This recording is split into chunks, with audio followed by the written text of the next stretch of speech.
noite, Brasil. Estamos aqui na Rede Brasil de televisão com mais um programa, Papo Reto, sem mimimi.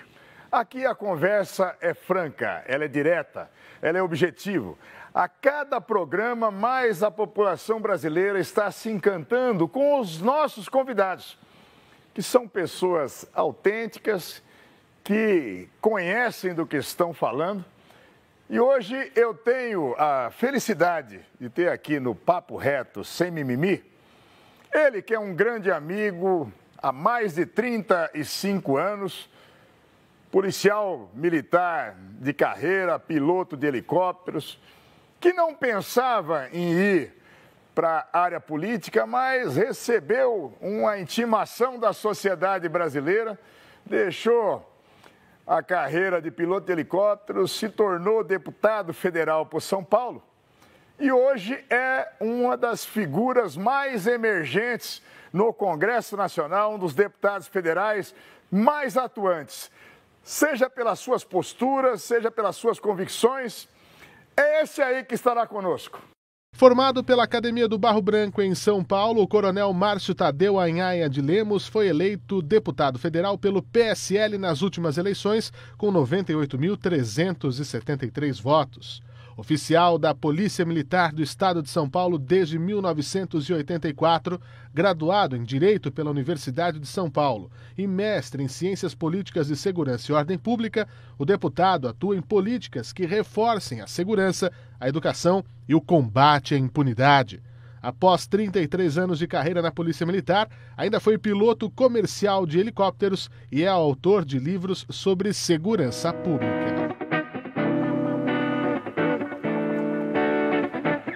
Pois é, minha gente, com muita satisfação recebo o meu amigo, irmão, Coronel Tadeu. É uma satisfação muito grande, Tadeu. Você está aqui conosco no programa.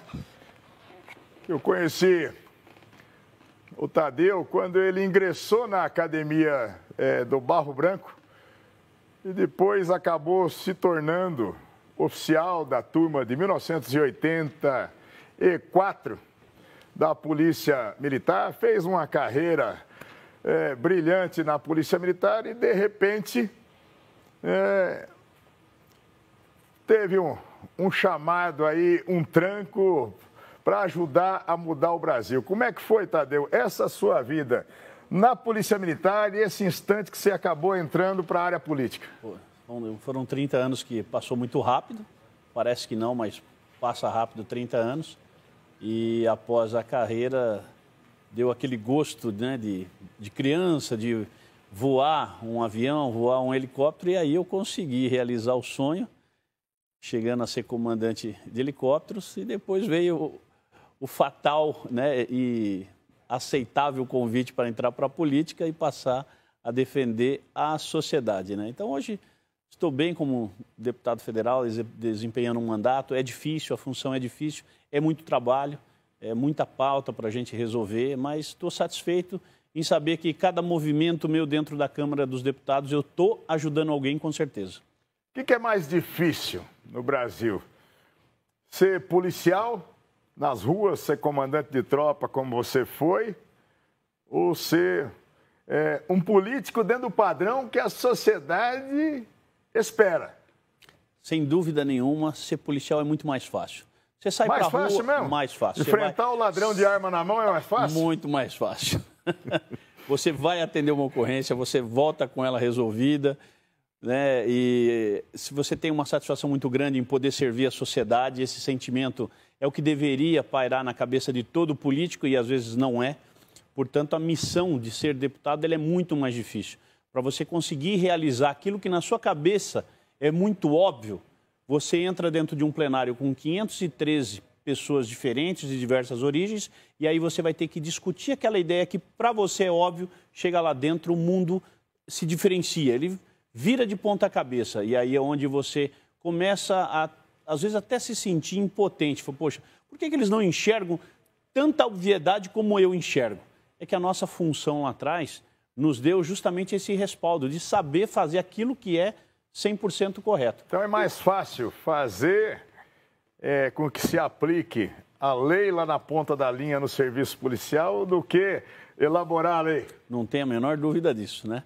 Sinto isso na pele todos os dias quando entro na Comissão de Constituição e Justiça para debater um projeto que é de fácil entendimento, de fácil discussão, mas você tem que conviver com o time do contra, com opiniões contrárias, e às vezes são opiniões perversas, não são opiniões que constroem absolutamente nada, e você tem que defender o seu posicionamento, né? Jogar aquela sua bagagem, o seu background, você joga para aquelas pessoas para dizer, vocês estão indo numa linha errada. E essas pessoas não aceitam de jeito nenhum. Então, esse embate que é extremamente complicado, você colocar aquilo que para você é correto, e aí as pessoas ali estão fazendo muitas vezes o jogo do contra. O debate é salutar. Não? Parece muitas vezes dentro dos plenários, seja lá na Câmara, seja no Senado, nas comissões, que o sujeito está entrando numa armadura de guerra. Eu preciso destruir o outro. Como é que você vê isso aí? Eu vejo que você tenta contemporizar, não é ser da turma do deixa disso, mas o serviço nosso policial é sempre isso, né? Exato. Você vai atender uma ocorrência e tem uma briga de marido e mulher. Você tem que contemporizar, porque muito possivelmente, no dia seguinte, eles vão ter feito as pazes. Agora, dentro da política, como é que você está vendo esse cenário? É muito do nós, eles, né? O do norte contra o do sul. Né? Então, como é que você está vendo isso? Como é que a gente faz? O que você enxerga um cenário para a sociedade brasileira? Porque é o que você falou, quando você entra ali dentro da Câmara, são 513 representantes do povo brasileiro, com toda a diversidade de pensamento e tal.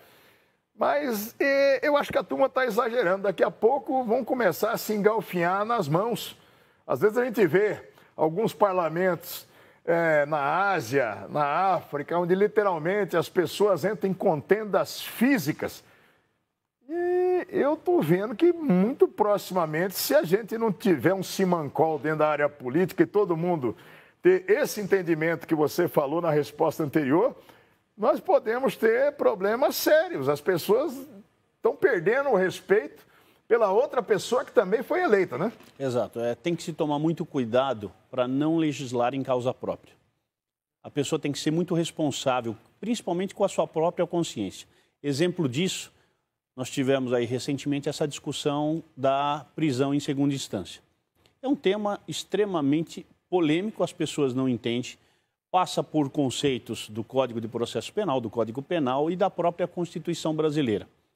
Mas o debate dentro da Câmara, ele ficou viciado. Viciado por fatores externos. Nós temos, de 2006 ou 2009 para cá, algo inédito dentro do sistema prisional. São políticos que foram para a cadeia.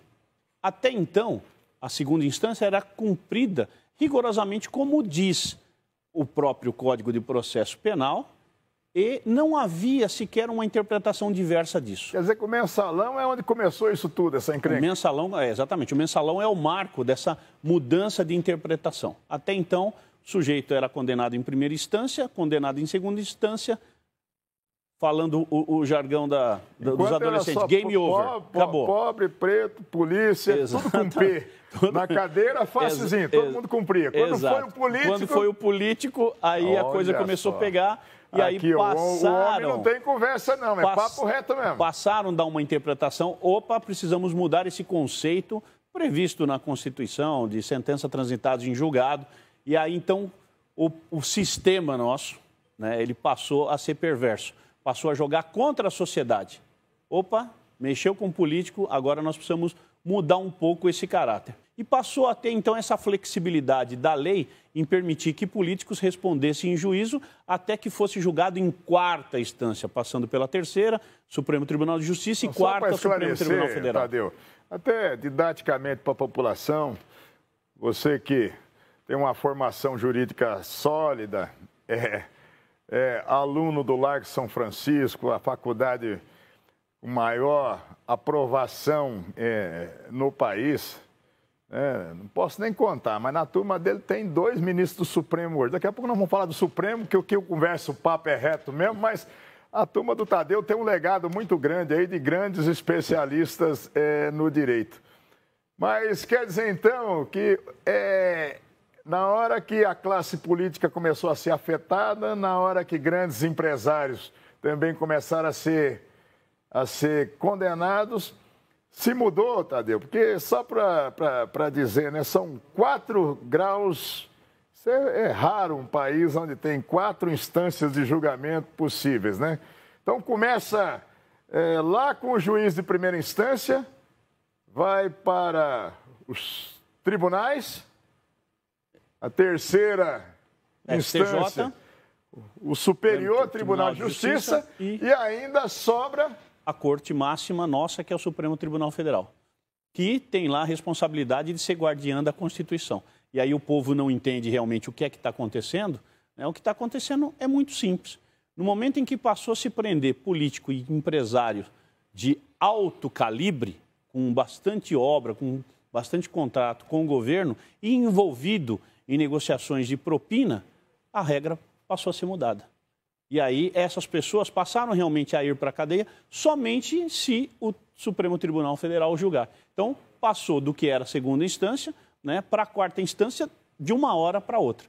E é isso que nós estamos vivendo. Até 2009 nós tínhamos um procedimento, de 2009 a 2016 se adotou outro. Em 2016 o Supremo julgou que a prisão seria em segunda instância e agora voltou atrás nesse próprio julgamento. Um voto do Gilmar nisso aí, né? Gilmar Mendes? Tem um voto do Gilmar. Em 16 ele foi favorável. Tem um voto do Gilmar Mendes que realmente ele foi antagônico com ele mesmo. Em 2016 votou de uma forma e agora em 2019 voltou de outra, de forma diversa daquilo que ele mesmo havia dito lá atrás. Então essa incongruência é que faz com que a sociedade fique refém da justiça no momento em que se pede mais justiça, no momento em que nós estamos brigando pela extinção da impunidade nesse país, prescrição de processos horrorosos, né, de escândalos de corrupção que já prescreveram, inclusive porque o próprio Supremo não tomou atitude nenhuma. Agora, Tadeu, o pacote anticrime do Sérgio Moro, nós estamos falando de coisas que a população entende, o povo gritando nas ruas, eu quero segurança, eu quero polícia, eu quero lei mais apertada. E, de repente, o presidente Bolsonaro colocou de forma muito acertada, foi um dos seus maiores acertos, foi colocar o Sérgio Moro como um símbolo mesmo de aplicação da lei, da justiça, pelo que ele representou na Lava Jato, pelo que representa até hoje. E o Sérgio Moro, juntamente com vários juristas, sua assessoria, apresentou um pacote de medidas, de alterações de algumas leis, e coisas muito óbvias. Eu confesso para você que eu tinha uma certeza, eu falei, escuta, isso vai passar direto. Tem muita discussão, né? Ele apresentou isso aí lá no começo, logo em março. Ele está falando de coisas absolutamente óbvias, que ele sentiu como juiz, você sentiu como policial nas ruas, né? O cidadão sente a falta na aplicação da justiça. Mas você já vai falar sobre o pacotão do Sérgio Moro, querem deixar um pacotinho, né, no próximo bloco, porque aqui a conversa é o papo reto, está interessantíssimo. O Tadeu vai falar sobre o pacote anticrime, o pacote do Sérgio Moro, no próximo bloco. Um rápido intervalo e a gente já volta já.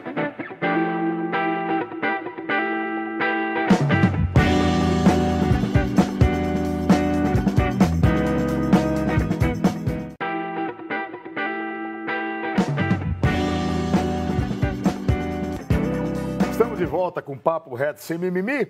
Tadeu, pacote anticrime, sai, não sai, sai um pacotinho, vai sair um pacotão? Um dos projetos mais bem feitos que eu já vi na minha vida. Ele é amplo, ele é grande, atinge muito o Código Penal e o Código de Processo Penal, mas, obviamente, encontrou o aspecto político pela frente como uma grande barreira. Então, o que fizeram do pacote anticrime? Que é realmente uma das grandes bandeiras do governo Bolsonaro, simplesmente colocaram pessoas que não conhecem do assunto, ou seja, não são da área jurídica, para formar um relatório. E aí o aspecto político pesou em cima do projeto.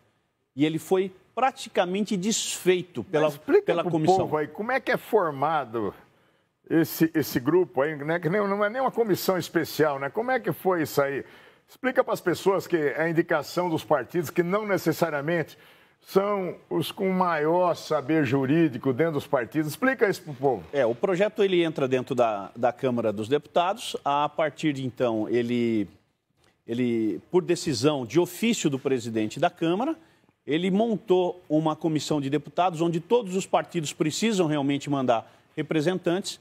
E aí, sabendo do assunto, os partidos vão mandar aquelas pessoas que interessam ou a derrubar o projeto ou a fazer o projeto tramitar como ele veio.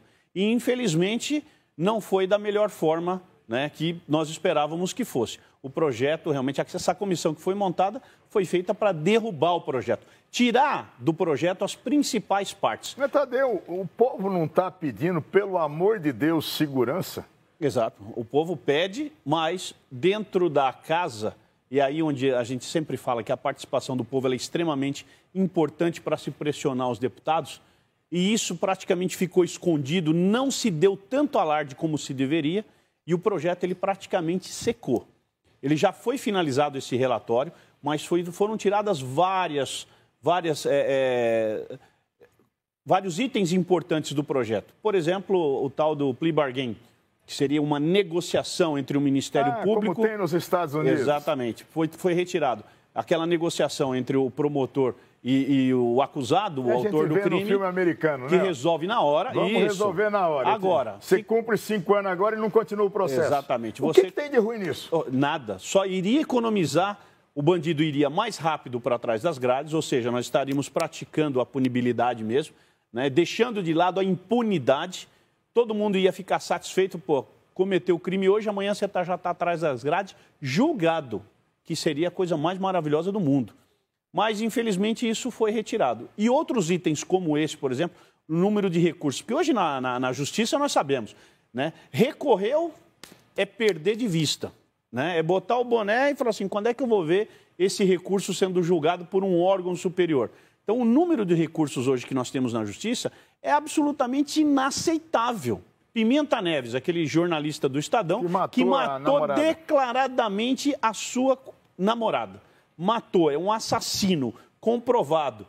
Não dá para falar que contou mais, que só foi esse. Mas, com dinheiro, contratando bons advogados e se utilizando dessa fragilidade da lei processual, ou seja, usando dos recursos, até hoje ele não foi para a cadeia. E o processo dele está por aí, perto de prescrever, pelo que eu lembro do fato. Já são 14 anos. Já tem bastante tempo. Então, esse é um caso típico para se citar, né? Que realmente a justiça faz com que ela estimula essa impunidade, né? Ela elitiza o processo, ou seja, se você tem dinheiro e contrata bons advogados, você consegue arrastar da primeira para a segunda, da segunda para a terceira e da terceira para a quarta instância, porque custa para um advogado manter esse processo em grau de recurso e nunca ter uma sentença. Mas isso que não dá, né? Que às vezes o povo não entende. O povo está gritando socorro, polícia. Por outro lado, né, tanto lá o Senado quanto a Câmara foram muito ágeis para votar o abuso de autoridade. O povão gritando, socorro, me ajudem. Tem bandido demais me atacando e nós fizemos uma lei para botar mais rápido na cadeia policial, juiz promotor, auditor da Receita. Como é que você viu essa questão aí do abuso de autoridade? Uma das votações mais vergonhosas que eu pude ver na minha vida e, infelizmente, era um dos atores, porque estava lá e com o regimento na mão você consegue fazer a bola correr. Sem o regimento na mão você não consegue. E nós fomos, cerca de 80 deputados, atropelados pelo regimento, pelos deputados, e não nos permitiram nem que pedíssemos uma votação nominal. Não nos permitiram, como é que foi isso lá? Porque a votação nominal, ela poderia pelo menos escancarar para a sociedade quem é que votou contra ou a favor da polícia. Exatamente. Porque na votação nominal você deixa a sua digital e o seu nome estampado no painel. Você votou sim ou não. E nem isso nos permitiram, que foi claramente feito para acobertar o nome daqueles que aprovaram, né, aquela insanidade daquela lei. Pois é, porque esse projeto, por exemplo, do abuso de autoridade, ele tinha sido votado em 2017 no Senado. Aquele senadão que 85% dos que disputaram a reeleição, o povo mandou embora. E foi aquele senadão lá, eu não votei nesse projeto, sou senador novo lá. Quando estava no Senado, eu estava na Câmara. Quando eu fui para o Senado, ele foi para a Câmara. Ele estava dormitando lá, eu não entendi. Segundo um dia, eu estava acompanhando o site de notícia, e a Câmara votou. Eu falei, como votou?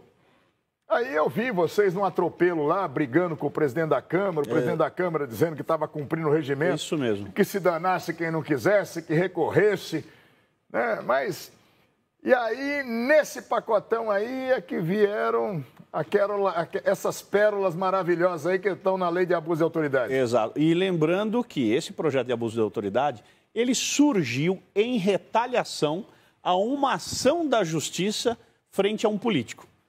Vocês vão fazer isso com esse político? Vamos. Então, tudo bem. Deixa que a partir de agora eu vou preparar um projeto contra vocês.